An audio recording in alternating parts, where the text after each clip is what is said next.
I would be presenting on large lesions of the chorioretina. I'm Dr. Rohan. I'm also Associate Professor at RP Center. Okay. So can imaging help us with these large lesions?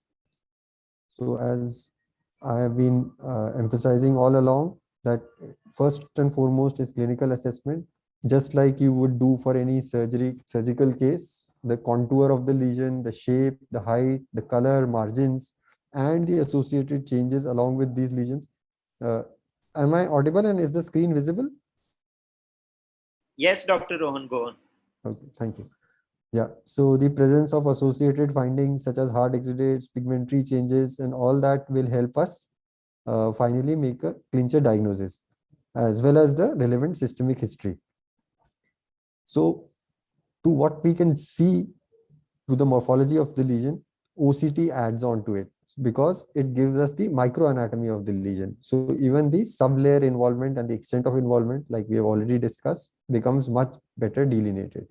And how that lesion has a relation to the retinal or the choroidal vasculature, or it does have an intrinsic vasculature or not, is also important to tell us about what the lesion is. Then thirdly, it might be altering the function of the retinal pigment epithelium, and how that gets altered is also reflected by changes in OCT and fundus autofluorescence. So now coming to a few cases. Now this is quite a straightforward case, a pigmented large mass dome-shaped lesion, which is like a choroidal melanoma. So what does other imaging add? So if we do a fluorescein angiography, you'll be able to see the vascular network of the retina, as well as we appreciate hyperfluorescence within the lesion. Though here we can't see clear vessels within, but melanomas are supposed to have a vascular nature and a double circulation. Another example here of a pigmented mass, and here you can see the ultrasound B scan on the other side. So here it is a typical dumbbell shaped lesion, and you can also see the A scan along with it. It has an initial high reflectivity which suddenly drops.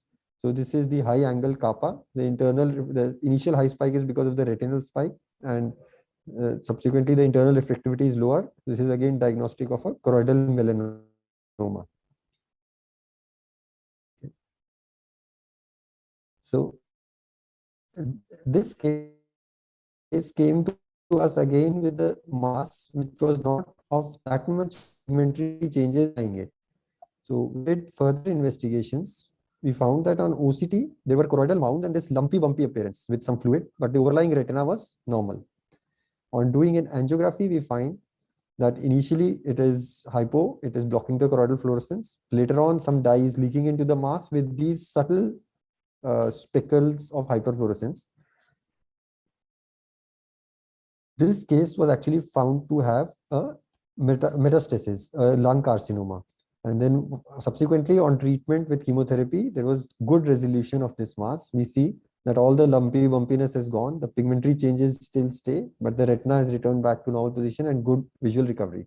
So here I just want to highlight that we have seen such pinpoint fluorescent changes adjacent to metastasis, sometimes over the mass or sometimes just adjacent to the mass, which probably might indicate some micrometastasis, though you can't take it as a diagnostic feature. Now here, there is again a large mass which is a little bit pigmented. This was diagnosed at our center 2 years back as a hemangioma. But then the patient when came to me was PL negative and the mass is now totally obscuring the disc and has developed some pigmentation. So which made me think that maybe there is something wrong going on here. I have not seen a hemangioma go PL negative. So we did the imaging. So there are just secondary changes in the retina, cystic changes because of the long standing duration of the mass. It doesn't give us much information. The ultrasound B scan also not typical of a melanoma. That is why probably it was confused in the first case. It is more of a homogeneous reflectivity. So when you have a doubt with imaging, the answer is something else.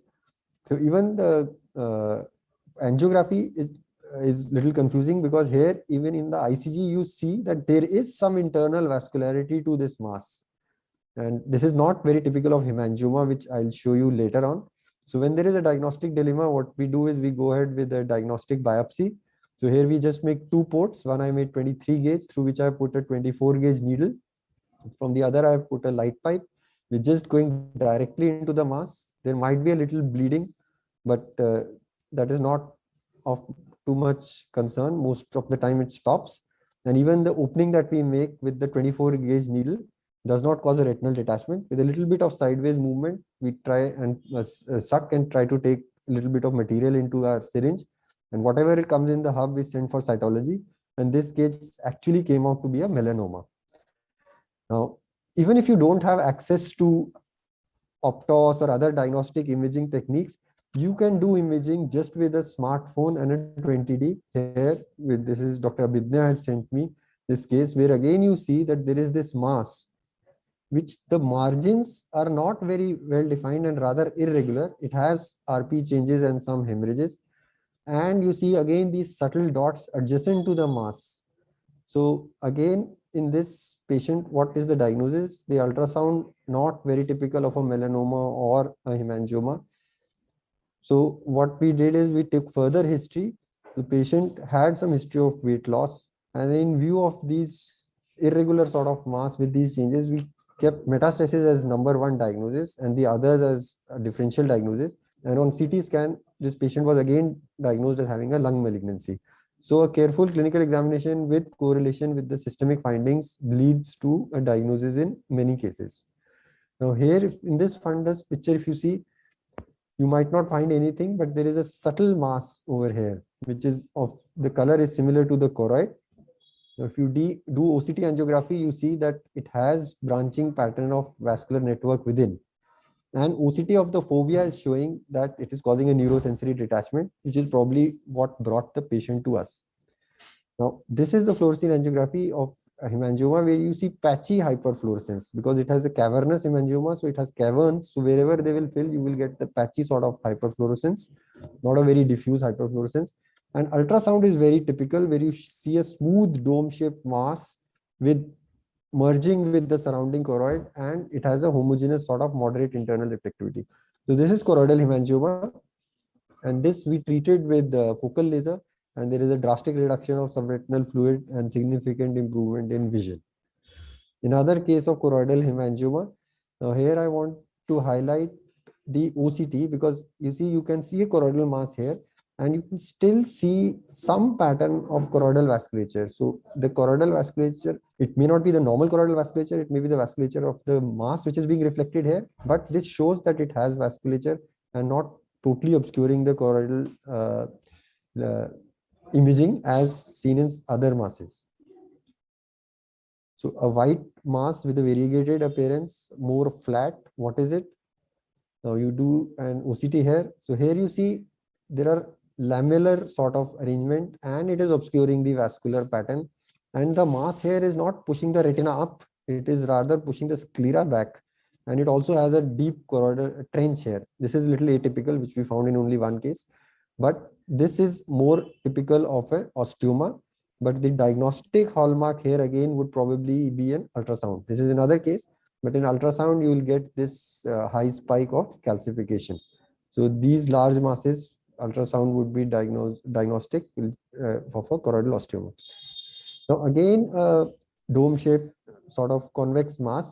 But if you see carefully here, the margins, they are a little blurred and they are merging into the surrounding. They are not as sharp as in the cases of metastasis and other the tumors which I showed you. And on OCT, you again have a dome shape, but you have some spillover of hyperreflective material into the outer layers. So this mostly happens when there is an inflammation, and that inflammation is now spilling over from the choroid into the retina. This patient on CT had some lymph nodes, which was detected to be tubercular. We treated with ATT and a combination of steroids, and we got good resolution. And you see, since the retina is mostly normal, there is good resolution of vision here. Again, a case where the margins are a little diffuse and merging with the surrounding, and you also have subretinal fluid and sort of an abscess. Again, this patient turned out to be tubercular, treated with ATT. Now here see so much of spillover in same patient, so much of spillover into the retina that it is causing distortion of the retinal architecture. And after ATT, there is good resolution with pigmentary changes only. But since the retinal architecture is not good, visual recovery was not very good. Now through the haze, we can see this yellowish patch.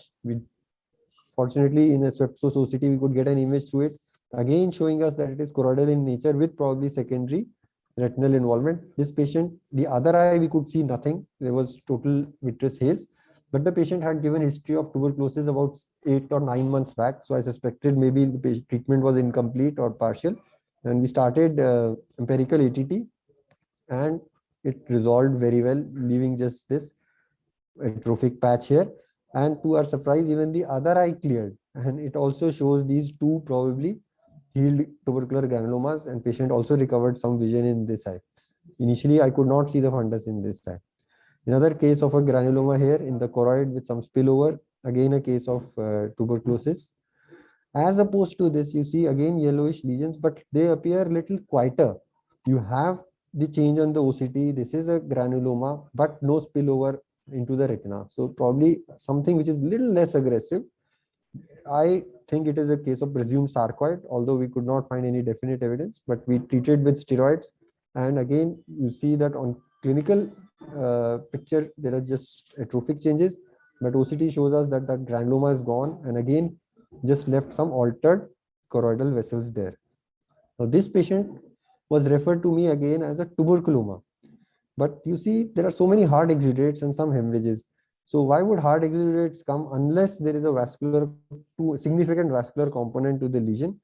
Now you do an OCT and you see that the lesion is predominantly in the retina itself. It is not in the choroid. So this is no way a choroidal tuberculoma. OCT is showing you the cystoid changes and the NSD at the macula. You do an angiography and you find again that the lesion is actually highly vascular. And this is a case of a capillary hemangioblastoma peripapillary. So these are similar to retinal angiomas, but they don't appear like those red cherries, which are characteristic of peripheral angiomas, whereas these posterior lesions appear more of a yellowish orange with a fibrillar network of vessels over it, causing exudation at the macula. This is not again tuberculoma. But investigations tell you it is a retinal lesion, it is a vascular lesion. Now, this is a patient which is a known case of tuberous sclerosis, again with these white patches. So what is the level of the lesion? Although if you look carefully, you will be able to see some obscuration of retinal vessels. So it is in the retina itself.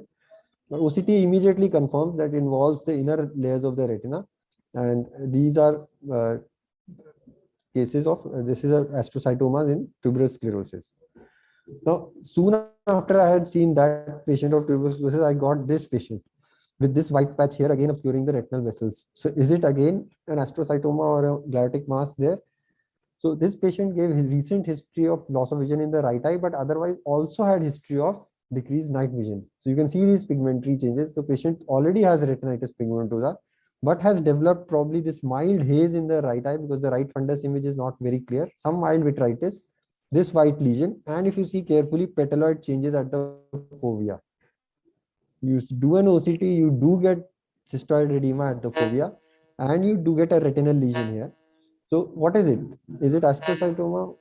So, but considering the cells, the cystoid macular edema, the vitreous haze, we took it as an inflammatory retinal granuloma happening there and treated it with steroids. And as you can see, once we are treating it with steroids, there is a total resolution of that patch, and just some distortion in the retinal layers is left. So this is just a retinal or maybe more of a retinal granuloma there because of inflammation. So imaging helps us to locate the lesion, follow up the lesion, and in treatment. So to conclude, all that we have been saying earlier, to say it again, it tells you whether it is a retinal lesion, choroidal lesion, or it is a retinochoroidal, chorioretinal, and what is the nature of the lesion, inflammatory, neoplastic, vascular, and whether it is active or whether it is healed, and the secondary changes which have been shown nicely by other presenters in OCT angiography, like choroidal neovascular membrane and CME. So you have to correlate with all this, and that will finally lead you to a clinical diagnosis. Thank you. Thank you very much.